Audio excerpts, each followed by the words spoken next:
भी द्वीप हैं, इस द्वीप को भी, अंडमान निकोबार द्वीप को भी इसमें शामिल किया गया। जय हिंद फ्रेंड्स, आज हम विषय भूगोल, जिसमें भारत की भौगोलिक स्थिति, उसकी सीमा रेखा और सीमा रेखा का निर्धारण के बारे में देखेंगे। यह चैप्टर काफी इम्पोर्टेंट है। इसका कारण है कि हम भारत में रहते हैं तो उसकी सीमा के बारे में, उसकी स्थिति के बारे में जानना बहुत ही जरूरत होता है। तो सबसे पहले हम इस मैप पर चलेंगे कि मैप में दिशा क्या होता है। दिशा को देखेंगे तो इसको नॉर्थ, ईस्ट, साउथ, वेस्ट, यानी इसको उत्तर, पूर्व, दक्षिण और पश्चिम, ये दिशा में देखेंगे। तो इस दिशा में सबसे जिसका नामकरण किया गया है कि बिंदु कौन सी है, दक्षिणतम बिंदु, उत्तर बिंदु, पूर्व बिंदु। तो इसमें सबसे पहला देखेंगे कि उत्तर में बिंदु, यानी भारत की सबसे उत्तरी बिंदु का क्या नाम है, तो उसका नाम है इंदिरा कॉल, और यह पड़ता है आपको जम्मू कश्मीर। उसके बाद हम देखेंगे इसी का जो है पश्चिमी बिंदु। पश्चिम बिंदु को गौर माता के नाम से जाना जाता है, गुहार मोती भी, यानी इसका दो नाम है, एक गौर माता, गुहार मोती, जो कहाँ पड़ता है, गुजरात में। फिर हम पूर्व की तरफ आएंगे तो यह जो है किबिथु, सबसे पूर्वी सीमा कौन सी है, किबिथु, जो कि पड़ता है अरुणाचल प्रदेश। और उसके बाद हम देखेंगे सबसे दक्षिणतम बिंदु, जिसको बोला जाता है इंदिरा कॉल, यह पड़ता है अंडमान निकोबार द्वीप समूह,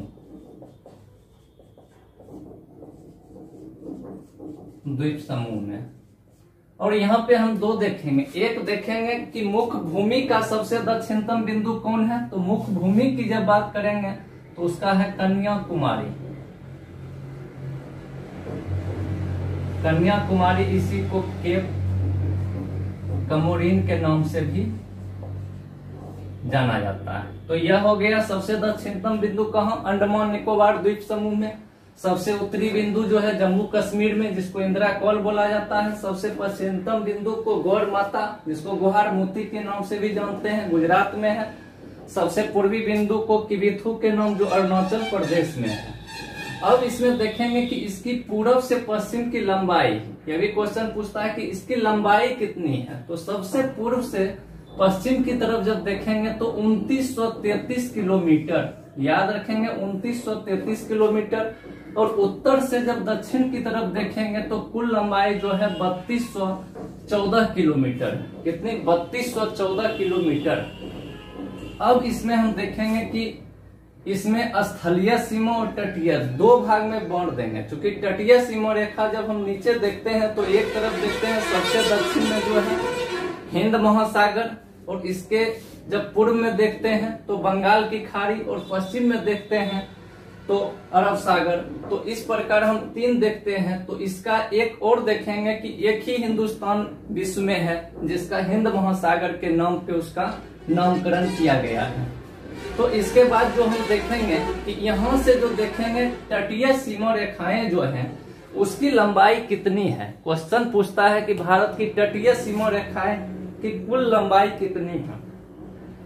यहाँ पर भी दो क्वेश्चन निकलता है, एक मुख्य भूमि की तटीय रेखा की लंबाई और एक कुल तटीय रेखा की लंबाई कितनी है। तो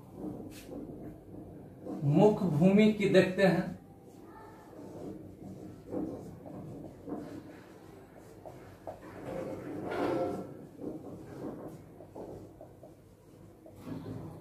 यह जो दिया गया है मुख्य भूमि का मतलब है यह जो कन्याकुमारी, केप कमोरिन जो बताए हैं, यहां तक की लंबाई की बात करेंगे जो तटीय सीमा की इसकी, तो इसका जो है 6100 किलोमीटर। और उसके बाद जब बात करेंगे कि तटीय रेखा की कुल लंबाई,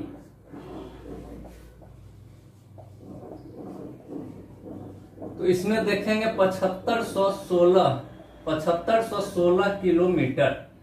तो यह हो गया कुल लंबाई 7516 किलोमीटर क्यों है, तो इसमें जो है अंडमान निकोबार के जितने भी द्वीप हैं, इस द्वीप को भी, अंडमान निकोबार द्वीप को भी इसमें शामिल किया गया है। इसके बाद देखेंगे स्थलीय सीमा रेखा की कुल लंबाई।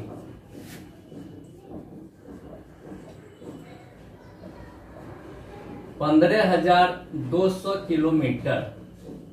ये 3 हो गया। एक तो स्थलीय जो यहां से देखते हैं इसको स्थलीय बोला गया है, इसकी सीमा रेखा की लंबाई कितनी है 15,200 किलोमीटर। तटीय रेखा की कुल लंबाई की बात जब करेंगे 7516 किलोमीटर, और मुख्य भूमि की तटीय रेखा की लंबाई की बात करेंगे तो 6100 किलोमीटर। अब इसमें देखेंगे कि यह जो तट है, तट का नामकरण किया गया है। नामकरण में देखेंगे कि सबसे ऊपर जो देखेंगे कि महाराष्ट्र, यहाँ से इसको तो गुजरात का मैदान बोला जाता है, गुजरात तट ही बोला जाता है। और यहाँ महाराष्ट्र से गोवा तक की जब बात करेंगे तो इसको बोला जाता है कोंकण तट, कोंकण तट। और यहाँ से जब बात करेंगे गोवा से लेकर के यहाँ तक, तो यह जो है कर्नाटक, केरल, इसकी संयुक्त नाम जो दिया गया है, इसका संयुक्त नाम है मालाबार तट। और कर्नाटक के सीध में जो पड़ता है उसको बोला गया है कर्नाटक तट। यह तो हम देखें पश्चिम। अब पूरब में देखेंगे कि यहाँ जो है गोलकुंडा, जो कि आंध्र प्रदेश में, इसको बोला गया है गोलकुंडा तट। यह जो है आंध्र प्रदेश का एक जगह पड़ता है, नेल्लोर से लिया गया है। नेल्लोर से नीचे की जब बात करेंगे तो इसका संयुक्त नाम दिया गया है कोरोमंडल तट। उसके बाद हम देखेंगे कि इसमें जो है, और इसकी जब सीमा रेखा की बात करते हैं तो एक चीज और ध्यान रखेंगे कि 12 नॉटिकल मील, समुद्र में भी 12 नॉटिकल मील को भारतीय सीमा रेखा में जोड़ा जाता है। और नॉटिकल मील जो होती है समुद्री दूरी की मापने की इकाई को नॉटिकल मील बोला जाता है। और एक नॉटिकल मील की बात करेंगे, एक नॉटिकल मील 1852 मीटर, 1852 यानी लगभग हो गया 2 किलोमीटर। तो इसको भी ध्यान में रखेंगे। उसके बाद हम देखते हैं कि इसका नामकरण को देखें। अब देखेंगे कि यह जो भारत की स्थलीय सीमा रेखा है, इससे तटे कौन कौन से देश हैं, और देश में देखेंगे कि उसकी लंबाई कितनी है, कितना किलोमीटर वह सटा हुआ है। तो सबसे पहले हम पश्चिम से शुरुआत करेंगे कि यहाँ जो पश्चिम में, यहाँ पाकिस्तान इसकी 3323 किलोमीटर। और दूसरा जब देखेंगे यहाँ अफगानिस्तान, जो कि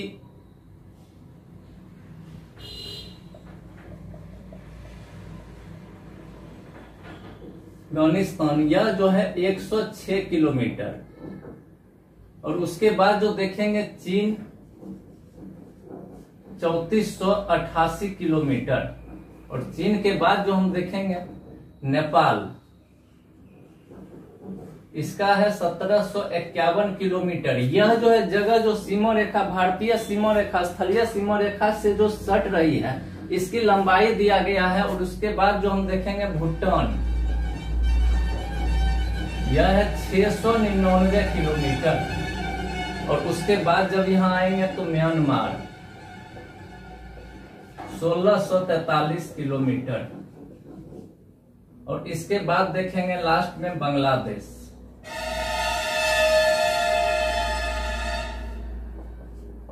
4096 किलोमीटर।